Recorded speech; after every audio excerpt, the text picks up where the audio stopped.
करारविन्देन पदारविन्दं मुकारविन्दे विनिवेशयन्तं वटस्य पत्रस्य पूतेशयानम्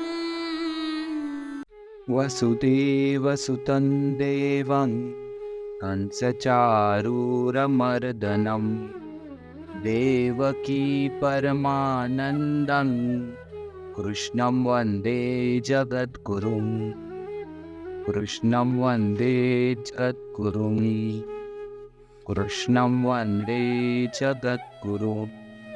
So today we come to Shloka number 36. Arjuna vacha अथ केन प्रियक्तोऽयं पापै चरति पुरुषः अनिच्छन्नपि पार्ष्णेय बलादेवनियोजितः. Very interesting question, very interesting. When he says that, Krishna, you said that everything goes according to the prakruti. You said that, the prakruti, gunas play. So then what is it? What is that particular prayuktoyam? What is that inspires? What is that particular thing which inspires the purush to do these sins? And why do they do all these sins? So this is what he's saying here. Now, first thing is that we have to understand the one thing is that, this is when you say a sin, it is not in this context you have to put it. This sin is not like, stealing something or something like that. It is basically not living life according to the dharma, which propels you into the cycle of birth and death again and again.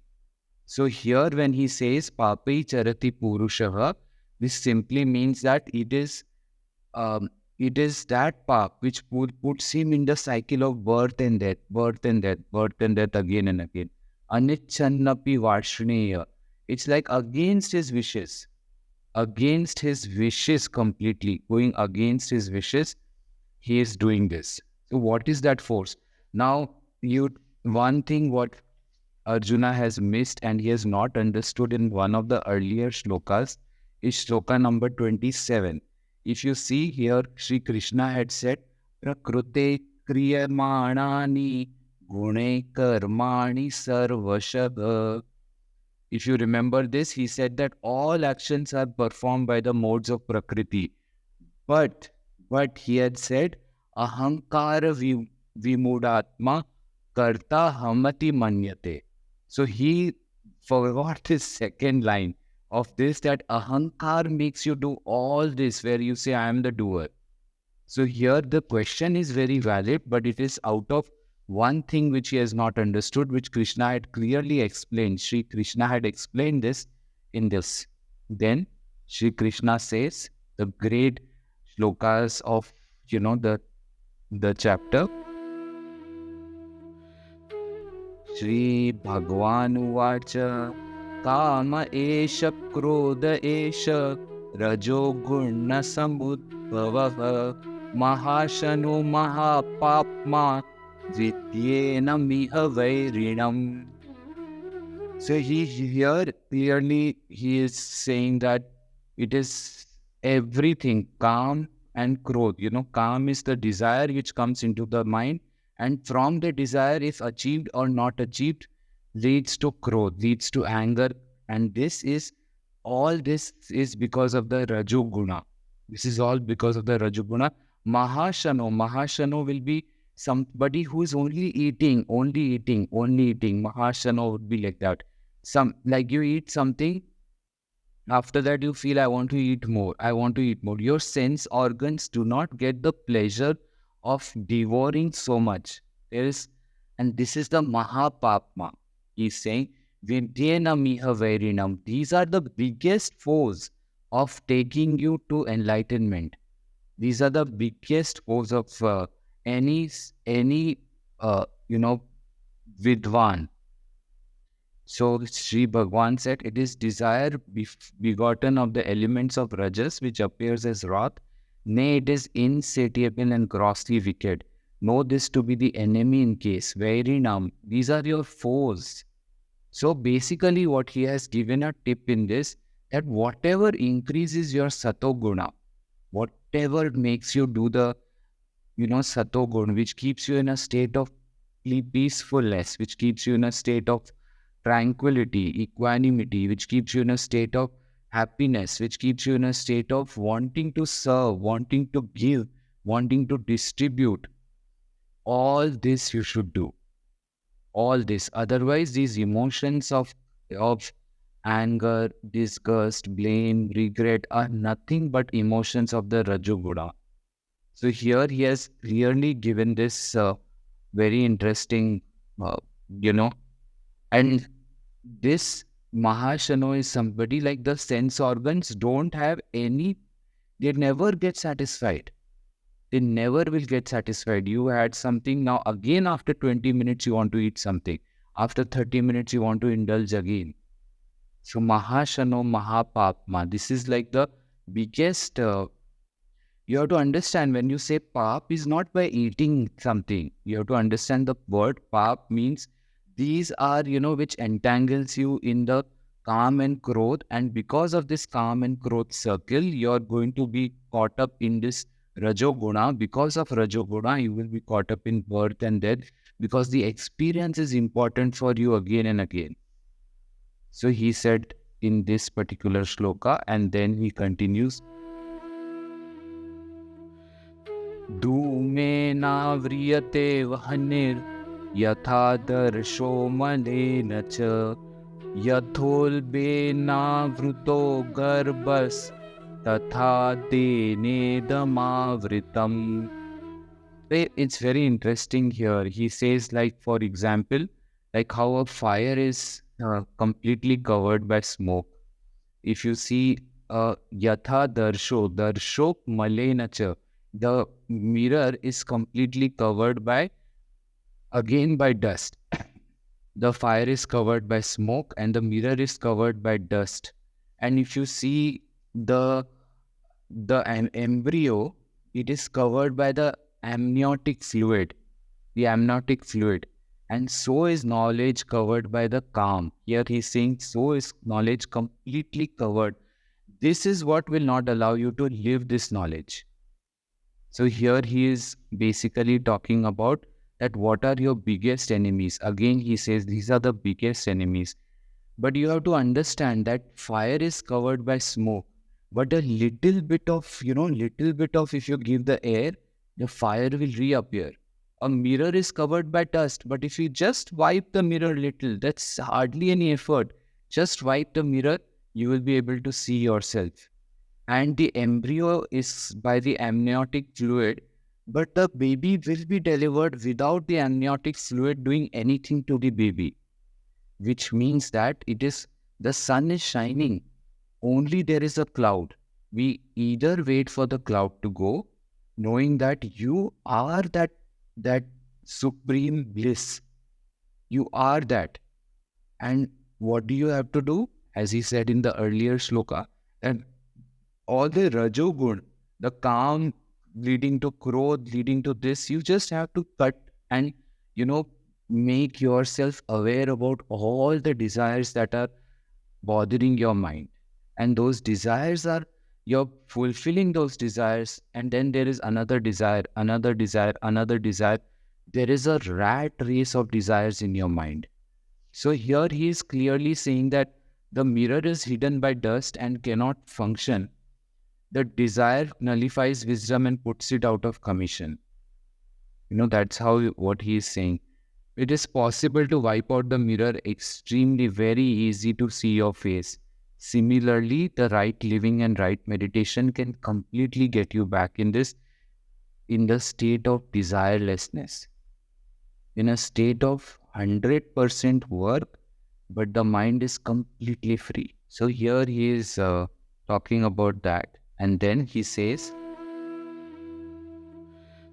Avritai jnanametena jnanino nitya vairina kamarupena kaunteya yushpurena nalena cha emphasizing again that there is an avaran on this knowledge. What I have said, there is one avaran. There is some.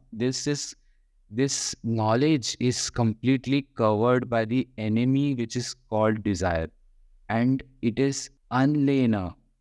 Unlena is like the fire. How much ever you put in the fire, it is ready to eat more, ready to eat more, ready to take more, more, and more. You can put an entire forest into a fire, and the fire will engulf the whole forest in no way. Similarly, desire has no end in this human life. There is no end. You are 16 years old and you're thinking, I need an education.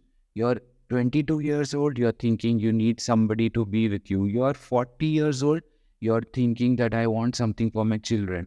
After 60 years old, you're thinking I want a long life. You're 80 years old and you're thinking that how will I use all the money which I got? Who is going to take all the money? There is no end to this desire. It's almost like like a hungry fire which will just gulf anything. Analena cha, this is like that, Kaunteya. It will take, so there is an avaran. It's like, how you can say is that this laptop of yours is just a box. The knowledge is within. But if you're only going to hold your laptop and say, I have all the knowledge in the world, there is no point. There is no point at all. You have to open and use it. So there is an avaran around the laptop. It's just a box. It's just a small notebook. It doesn't mean anything. So here he says this, and then he says, Indriyani mano buddhir asyadhishthanam muchyate eter vimohayatyesha jnanamavritya dehinam. And he says that this is the same, like this, the seat of all these desires. The seat of all these desires is nothing but the mind and the intellect are the seats of these desires. And then he says that because the identification is there with the body, this body all the time, that is why it's covering the knowledge. That's what he says. Indriyani mano buddhir asyadhisthana muchyate. Eder vimoha yatyesha jnanamavritya dehinam. And this is why you understand that this body is there. Until then, it will be there always. Then he says, then he finally concludes to say what is the most important. Remember, tasmat, he says, tasmat dvamindriyan yadav niyamya bharatarshava papamanam prajahiye jnana vijnana nashanam. And he says the first thing is, Arjuna, Bharatarshava, the first thing is control your desires. Control the sense objects. Get your senses under your control, and then you can kill this sinful thing. Then pap manam prajahi hiye nahi, then you can kill these things. Otherwise, jnana vijnana nashanam. Otherwise, this will kill. This is the destroyer of knowledge and realization. Jnana vijnana nashanam. It will destroy the knowledge and it will destroy the realization completely. So here, for example, I would say that, see, for example, if you want to study for IIT, what do? You have to give a JEE exam. You give a JEE exam and you can qualify for IIT or not. If you have to study for medical, you give a medical exam. But here, if you want to live in another plane of life, if you want to gain some supreme plane of life, which Shri Krishna is advising, here he says this one exam that you have to do is, he says, first you must control your senses and then kill this evil thing which obstructs Gyan. And it also obstructs your reasoning, it obstructs your rational thinking, it obstructs your perception to life. these are small things, but it obstructs realization. So he says first, tasmatvat mindriyan yadav, control, niyamya, control. He has said, this is the only way you can self-realize this can be the only thing that can go as self-realization. So he has said this. So he is basically, saying that become aware of this arising of the desire and then put a vigil inside this desire. Look at the desire and see what happens if it has been fulfilled so many times. What happens if it has not been fulfilled so many times? And just let go of this desire. Learn to let go of this desire either in this deep state of meditation, that because meditation is like it's like a mantra snan, it's like a dhyan which gives you full dissolves all this negativity inside, or with gyan, with this knowledge which has been given that this life, it's just it's just few waves and vibrations of uh, you seeing the sense object replying back with some stimuli. The stimuli is so powerful now inside you that it just jnana vijnana nashanam. It just it the stimuli becomes so important. It fully destroys this particular the realization. You are ready to let go of this realization. Also, he's saying here. Naraskam vanamala virajidam Shankachakradharam devam Krishnam vande